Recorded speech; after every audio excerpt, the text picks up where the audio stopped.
Senhor presidente, senhores deputados, senhoras deputadas, membros da imprensa, pessoas que nos acompanham pelos canais da TV Assembleia.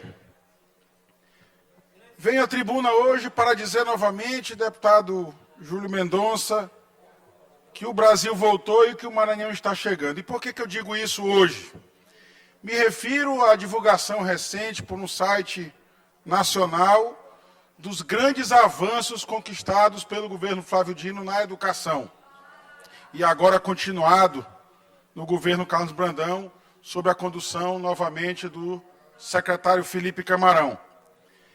Eu me recordo em 2014, deputado Arnaldo, quando se construía o plano de governo que foi depositado na Justiça Eleitoral, é um documento público, portanto, quando se estava na elaboração deste documento e o então governador, o então candidato Flávio Dino dialogava com setores da educação, mas também com prefeitos, com deputados, enfim, com as autoridades na área da educação no Maranhão, e ele dizia da sua meta de avançar na educação, e um desses pontos fundamentais, um dos pilares para esses avanços, era exatamente aquilo que depois viria a chamar do programa Escola Digna, já durante a sua gestão, ao batizar esse programa, que era dar auxílio aos municípios para que os municípios reconstruíssem a sua rede pública municipal de educação para garantir o ensino fundamental para as nossas crianças.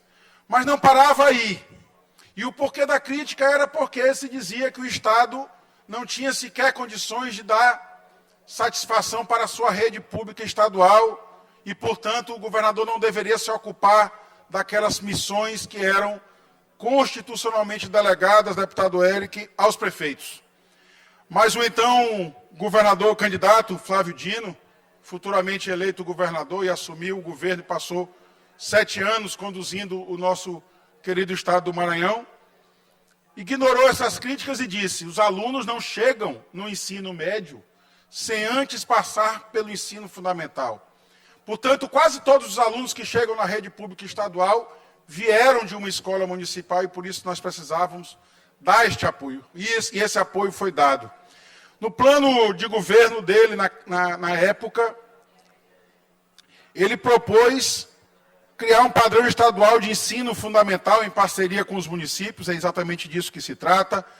Propôs também, no item 31 desse plano de governo, depositado na Justiça Eleitoral, aumentar a rede de ensino em tempo integral. À época era apenas 0,5% do alunado estadual fazia parte da rede de ensino em tempo integral.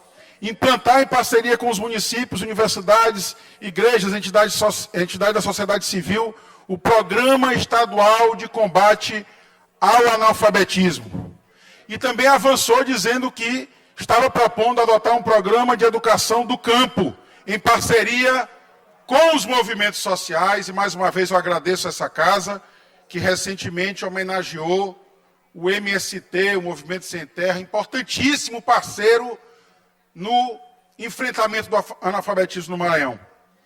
4 anos depois, elaborou novamente um plano de governo na sua candidatura à reeleição, e nesse momento ele destacou que no programa Escola Digna já havia reformado ou construído 820 escolas. Havia entregue aos municípios, especialmente, 80 ônibus escolares. E pelo programa Sim Eu Posso, o deputado Júlio Mendonça conheceu muito bem esse programa, porque conduziu a Secretaria de Agricultura Familiar, que foi um importante parceiro da Secretaria de Estado da Educação na erradicação ao analfabetismo no Maranhão. Alfabetizou 27 mil maranhenses, somente no primeiro mandato, nos primeiros 4 anos de seu governo. E, portanto, ele propôs dar continuidade a essa importante política pública da educação. E os resultados depois aparecem. Há quem não aposte na educação, dizendo que os resultados só aparecem em médio e longo prazo. E dificilmente o gestor que aposta na educação colhe os frutos do seu trabalho, da sua dedicação, dos investimentos que faz para a eleição seguinte. E talvez por isso, deputado Arnaldo, muitos gestores às vezes ignoram a importância da educação.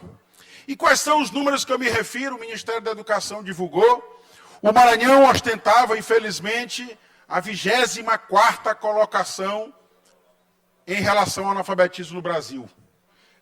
Era mais um daqueles índices vergonhosos que nós precisávamos superar. E eu digo mais, ainda precisamos, eu faço esse apelo sempre ao governo de hoje e aos governos que se sucederem, que nós não podemos descansar enquanto ainda tiver uma pessoa analfabeta em nosso Estado. Porque, como sempre digo, só a educação liberta verdadeiramente. Mas saímos de 2014 dessa 24ª posição e alcançamos agora, em 2023, a 10ª posição.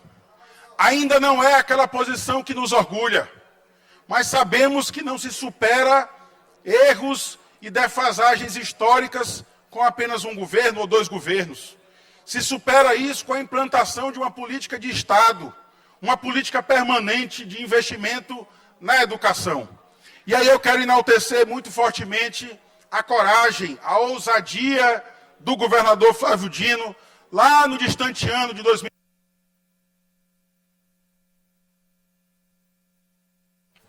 Libero o áudio do deputado Rodrigo, o tempo que for necessário, por gentileza. Eu agradeço a generosidade de Vossa Excelência. E eu destaco a coragem, a ousadia do ex-governador Flávio Dino, em 2014, ao pretender implantar esse importantíssimo programa, hoje exemplo nacional, que é o programa Escola Digna. De implantar a nossa rede do IEMA aqui no estado do Maranhão. De convidar os movimentos sociais do campo, o MST especialmente, para colaborar na erradicação do analfabetismo do homem e da mulher do campo. Pessoas, às vezes, de 60, 70, às vezes de 80 anos, finalmente conseguiram ler uma carta ou escrever uma carta. Já contei aqui da tribuna uma cena que presenciei certa vez, de uma senhora lendo uma carta, chorando e dizendo que era a primeira vez que ela conseguia dialogar com a sua filha que não morava no Maranhão, e ela recebia, portanto, uma carta da sua filha e lia emocionada aquele pedaço de papel que até outro dia ela não sabia de que se tratava e tinha que pedir para alguém ler e saber notícias da sua amada filha. Eu acho que essa é a dedicação que este governo e essa Assembleia Legislativa devem permanentemente se cobrar, para que seja uma política educacional que jamais ninguém consiga reverter. E nós só podemos descansar quando não tiver mais nenhuma pessoa analfabeta em nosso estado do Maranhão. Porque, como sempre disse, só a educação liberta verdadeiramente, por isso eu parabenizo o ex-governador Flávio Dino, o atual secretário de Educação, Felipe Camarão, que conduziu a educação nos dois governos do ex-governador Flávio Dino, que agora continua conduzindo sob a liderança do governador Carlos Brandão. Por isso, meu destaque é exatamente esse, que nós permanentemente apoiemos a política pública educacional para libertar de vez o povo do nosso querido estado do Maranhão. Muito obrigado.